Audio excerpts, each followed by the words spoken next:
আমি এখন রেডি হব, কারণ আর কিছুক্ষণ পরে আমার বার্থডে। এরা কোনো সারপ্রাইজ দিতে পারে না, কেক আমাকে অলরেডি দেখিয়ে দিয়েছে, তো আমি রেডি হইনি। কেন আমি ওরকম বিধ্বস্ত ভাবে কাটতে যাবো, ভালোভাবে রেডি হয়নি। যাই হোক, আমি বেশি মেকআপ, আমার মিনিমাম। ও ইউনিকর্ন কিনেছি, না আমি দেখিনি আমার কোনোদিন এই কেকটা। ইউনিকর্ন, থ্যাংক ইউ রে। রেডি গাইস, আমার সাজা গুজা হয়ে গেছে। এই যে কেক,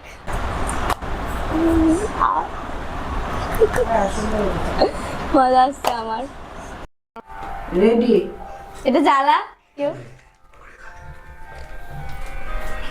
আমি জ্বালাবো? তুমি ছবি তুলবে বলছো তো?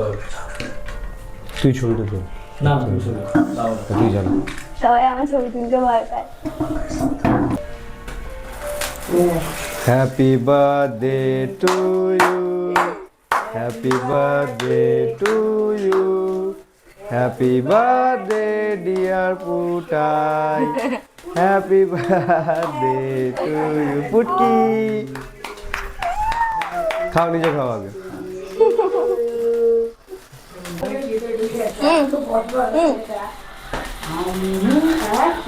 জিম্মাকে খাও। ভাবি আসো। একটু ফটো তুলে না, একটু ফটো তুলে দেখবো জলদি জলদি। ওইখান থেকে ভাই সোজা করে সোজা করে। আমার ফটো তুলতে মোটামুটি সবাই ভয় পায়, কারণ আমি 100টা ফটো তোলার পরে আমার একটাও ভালো লাগে না। তারপর ওখান থেকে অনেক কষ্টে বেছে বুঝে একটা সিলেক্ট করি, সেটাও যদি আমার ভালো লাগে না মন থেকে, তো সেটার জন্য সবাই আমার ফটো তুলতে ভয় পায়। হ্যাঁ আচ্ছা, সবাইকে দেবো। তোমার গিফট। কি করছিস? আমার জন্য সিম গরম করছিস? কোনোদিন সে উপোস করে আছে, আর এখানে অন্যরা গপা গপ খাচ্ছে, গপা গপ করলাম। এবার আমি একটু রেডি হব, পরবো হচ্ছে এইটা পরবো আমি, এটা আমাকে মা দিয়েছে তো পরে। আমি কিছু খাইনি সকাল থেকে, স্নান করে রেডি হয়ে নিয়েছি, কারণ আমি আসলে আজকে মন্দিরে যাব একটু পুজো দিতে, তো ওটার জন্যই, তো যেহেতু মন্দিরে যাব তো ওটার জন্যই না খেয়েছিলাম। আমি একা না, অ্যাকচুয়ালি ভাইও না খেয়েছিল, আমরা দুজন মিলে পুজো দিতে গেছিলাম। সানিকেও নিয়ে গেছিলাম, যেহেতু খেয়ে নিয়েছিল তার জন্য ওকে মন্দিরের বাইরে দাঁড় করে রেখেছিলাম, আর মন্দিরের বাইরে থেকে আমাদের ভিডিও বানিয়ে দিচ্ছিল। তো আজকে সকালে বানিয়েছিল আলুর পরোটা, আলুর তরকারি আর ডিম ভাজা, সেটাই মা খাই দিচ্ছিল। আমরা ফটো তুলতে ছাদে এসেছি, আমরা না, আমি একা তুলেছি। তো তারপর নিচে বসে বোর হচ্ছিলাম, তো ভাবলাম ছাদে যাই, ছাদে গিয়ে কয়েকটা ফটো তুলবো। এমনিতেও হচ্ছে আজকে ঘরে অনেক কাজ আছে, কিন্তু আমি কোনো কাজ করছিলাম না আজকে, সেটার জন্য আমি ভাবলাম একটু ছাদ থেকে ঘুরে আসি, একটু ফটো তুলি। আবার যদিও নিচে চলে এসেছিলাম। এই যে আমরা এখন খেতে খাবে নি, আমাকে জোর করে খাওয়াতেছে। আমি তো দেখাতেই ভুলে গেছি যে ওরাও এসছে। আমি ব্লগ করছি না, ভুলেই গেছি। আমার এরকম ইনকমপ্লিট ব্লগ কেন হয় সব সময়? ও আমি তো ভিডিও করতে ভুলে গেছিলাম, আসলে সানির বোন আর ওর একটা বন্ধু, ওরা দুজনে এসেছিল। আর এখানে ওদের খাওয়া দাওয়া কমপ্লিট করার পরে মাকে বললাম আমাদেরকে খাইয়ে দাও, তো মা আমাদেরকে এখানে খাইয়ে দিচ্ছিল।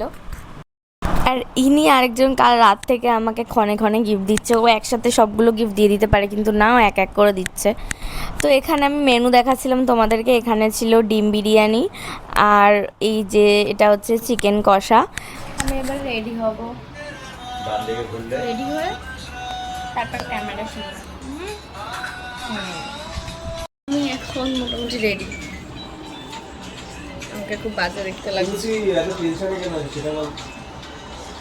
এ রেকর্ড হচ্ছে, ও কিন্তু খুব খুশি। টপিক চেঞ্জ কর।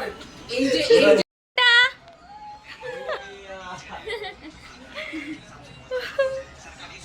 ও দেখছে আর ও কি করে, আবার ডাকে। আমি আগে জানতাম যে আমি একাই পাগল, তারপর আমি এই ভিডিওটা দেখতে পাই। আমি জানিও না এগুলো কখন হয়েছে, কি করছিল না করছিল ও, আমি কিছুই জানি না। তারপর আমি যখন ভিডিওটা দেখি তখন থেকে এইসব করে বেড়াচ্ছিল।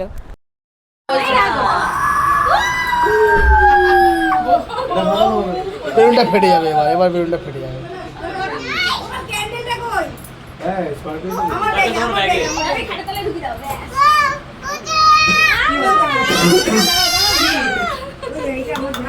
থুবড়ে দেখ না, পাড়াটা বলো না দিয়েই দেবে তারপর দেখা যাবে।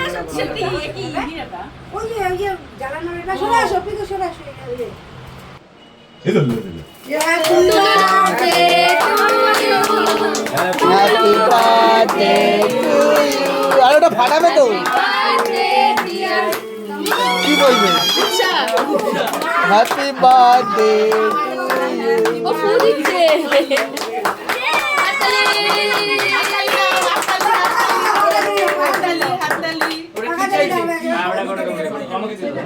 কিরে পাখা চালিয়ে দিল তো ফাটা।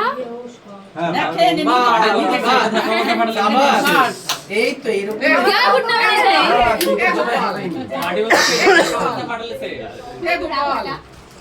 কিচ্ছু সেট না, এটা ফিল্ডিং সেট করতে হয়। হ্যাঁ, সেট করে বলো, ধরো, বলো। একজন পাঠাবে। হ্যাঁ তুলে নাও। আরে अरे पाखा আরেকটা আরেকটা না, ওটা ওরে ওদের মারছে। এটা সামনে ফাটিয়ে দিচ্ছে। হ্যাঁ সানি ওপরে তোলো। ওপরেই ফাটাচ্ছে। তো এতক্ষণ অবধি তো সব কিছু ঠিকঠাকই ছিল। এরপর শুরু হয় আমার উপর টর্চার। আমি ওদেরকে বারবার বলছি আমি একটাও ফটো তুলিনি। ওদেরকে আমি বলেছিলাম যে আগে আমাকে ফটো তুলে দে, কিন্তু ওরা তখন আমাকে তুলে দেয়নি, বললো পরে তুলে দেবো। কিন্তু তারপরে আমার সাথে এমন টর্চার সেদিনকে করেছে যে আমি একটা পর্যন্ত ফটো তুলতে পারিনি। যা পেরেছে করেছে আমার সাথে।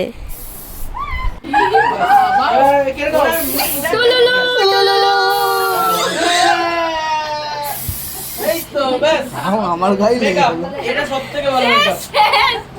खत्म, टाटा, बाय बाय।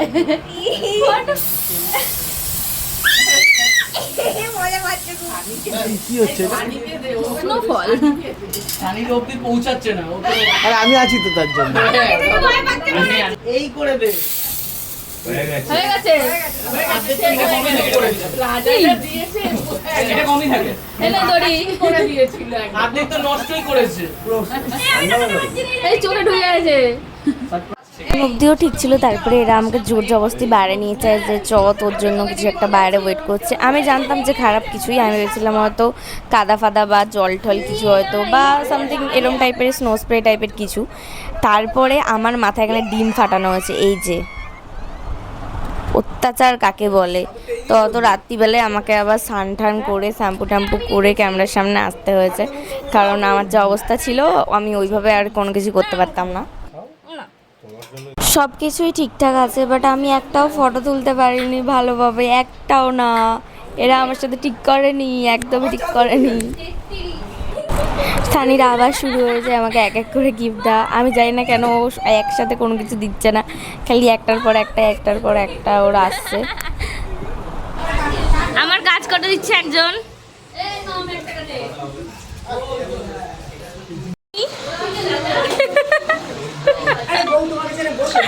কেমন হয়েছে রান্না? সব রান্না কিন্তু দায়িত্ব সহকারে আমি করিনি, জেম্মা করেছে। আবার শেষে আজকে আমি এখানে মোটামুটি অনেকের খাওয়া দাওয়া হয়ে গেছিলো। তারপরে আমরা খেতে বসে গেছিলাম। এখনও মায়েদের খাওয়া হয়নি, বাট আমরা তার আগে খেতে বসে গেছিলাম। আমাদের খাওয়া দাওয়া কমপ্লিট হলে তারপরে মায়েরা খাবে, ওয়েট করছে। ফিডব্যাক, মায়ের রান্নার ফিডব্যাক। এসাদের ভাগ হবে না। দাদা বৌদির বিরিয়ানিও এরকম হয় না। হ্যাঁ খুব সুন্দর হয়েছে, বিরিয়ানি প্লাস মাংস দুটোই। দারুণ। আমি দাদা বৌদির মালিক। তো আজকের দিনটা বেশ ভালোই কেটেছে আমার, শুধুমাত্র আমি একটাও ফটো তুলতে পারিনি। তো এখন আমি খাওয়া দাওয়া করে সোজা শুয়ে পড়বো, আর আমার এনার্জি নেই কোনো। আর আমি কী কী গিফট পেয়েছি সেটা আমি অন্য কোনো ভিডিওতে দেখাবো। আজকের মতো এতটাই, বাই।